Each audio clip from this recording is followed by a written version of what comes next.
C'est bien, question confinement. Question confinement. Ah, à peu près ça. Je vous écoute, madame, je vous écoute. Bonjour.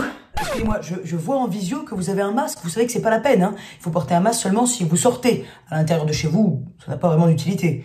Ah non, c'est pas pour le virus, ça c'est pour me protéger des calories, vous voyez, parce que sinon j'ai envie de tout bouffer. Je comprends. Ah bah justement, c'est à propos de tentation que je voudrais vous parler. Voilà, j'ai fait un match Tinder hier et il se trouve qu'il habite qu'à 5 km d'ici. Il est hyper mignon.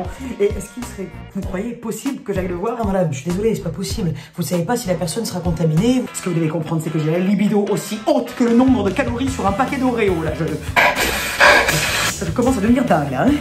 S'il vous plaît, il est pas très loin. Alors, je t'en supplie. Mais non madame, vous savez, c'est pas possible. Pour une petite autorisation, il va falloir être un petit peu patiente, hein, comme moi. Parce que si vous voulez pas avoir 3 MST, le corona et un enfant qui va bientôt être en quarantaine, eh bien vous restez chez vous, madame. Vous êtes un petit peu consciencieuse, hein, d'accord? Vous pensez aux autres maintenant. Vous avez raison. C'est pas bien. À un moment donné, faut savoir résister, vous voyez. C'est pas facile. C'est pas facile. Voilà, au revoir. Moi aussi, ça manque. Moi aussi. Bon, Cynthia, si tu passes à la boulangerie, tu pourras me prendre une petite tarte à la rhubarbe? Même carrément deux. Allô?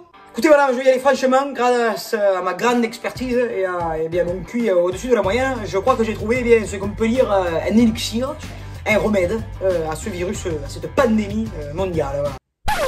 Attendez, pardon, mais vous avez fait quelle formation? Vous avez été dans quelle université? Quelle école? J'ai fait l'école Jean Moulin à Savigny-sur-Marne. J'ai fait également une primaire à Besançon. J'ai évidemment beaucoup appris auprès du docteur Raoul. Eh bien, l'école de la vie, comme on peut l'appeler ici. D'accord, ouais. Disons que le docteur Raoul et moi, nous nous connaissons bien. Quand il y a eu quelques soirées, on peut dire que le docteur Raoul a une belle descente. Ça, c'est pas faux. Et on peut dire qu'il a la goulée. Il a la goulée. Écoutez, c'est pas la question. Arrête, vous êtes festif. Pour vous raconter rapidement, ma femme ici présente, Catherine, toussait comme un dragon, hein, c'est-à-dire qu'elle s'arrachait la gorge et la trachée. Hein.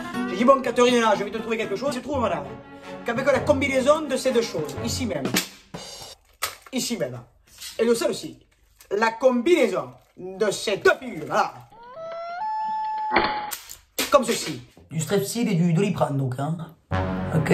Permet, à l'instant, d'arrêter tous les symptômes. Alors c'est simple, ma femme, en prenant ces deux pilules, a arrêté de tousser, s'est sentie mieux, elle était ravigorée, elle est comme un tournesol au soleil, et elle pétait à parler. Pardonnez-moi, à tout hasard, c'était pas une bronchite? Une bronchite, une petite rhinopharyngite, quelque chose comme ça? Vous avez vérifié? Bon, je vais devoir vous laisser parce que là, eh bien il faut encore que je développe Voilà, bon, merci à vous, puis écoutez, on fait aller, hein, on va la voir, hein. Il m'a raté, nous sommes poucalés, cette putain de pandémie de merde, là. En tout cas, bonne journée. Oh la vache, t'as mal à la tête à gueuler comme ça, là. T'as de l'eau, s'il te plaît, Cynthia, je vais me prendre un Dolly, parce que là, c'est... Ah non, quoique, peut-être pas très bon avec le virus, les anti-inflammatoires. Attends, c'est un anti-inflammatoire? Attends, non, des huiles essentielles. Je vais prendre des huiles essentielles, voilà. Et un bon petit bain chaud. Hein, Cynthia? On n'a pas le temps non plus, bien sûr. Au suivant! Bonjour, voilà, je voulais savoir, si j'ai mon attestation sur mon portable et que d'un coup il n'y a plus de batterie sur mon portable, est-ce que je peux avoir une amende? C'est ça que ma question. Alors, ah non, attendez, non, c'est ma question. Ma question c'est si mon chien, il se roule dans un endroit où il y a eu des gens qui ont eu le Covid, qui sont passés, est-ce que ça veut dire que ses poils sont contaminés? Est-ce que ça veut dire que je dois le laver? Et dans ce cas-là, combien de fois par jour? Ah non, attendez, pas ça, ma question.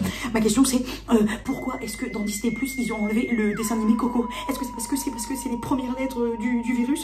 Pourquoi est-ce qu'ils l'ont enlevé? C'est ça que je me demande. Madame, calmez-vous, madame, parce que c'est... Attendez, j'ai une autre question. Est-ce que, on sait que la fin du déconfinement ce sera le 11 mai, mais est-ce qu'on sait quelle année ce sera? Ils ont pas dit l'année. Moi j'ai une question pour vous, c'est est-ce que vous n'êtes pas un petit peu stressé de la vie? Je crois que si, j'ai la réponse. Alors écoutez, allez vous prendre un bon petit bain chaud, puis ça ira très bien, madame. Vraiment. Ça va très bien se passer. Très bien se passer. Quand même là, le truc de Coco sur Disney+, là, bah... a mis la puce à l'oreille, là, j'avoue, là. Est-ce que Mickey, comme il est américain, et que c'est un virus qui... Non, ça c'est un truc complotiste, c'est parce que j'ai regardé des vidéos YouTube, ça. Ah non, faut que j'arrête ça tout de suite. J'ai dit des conneries. Mon Dieu!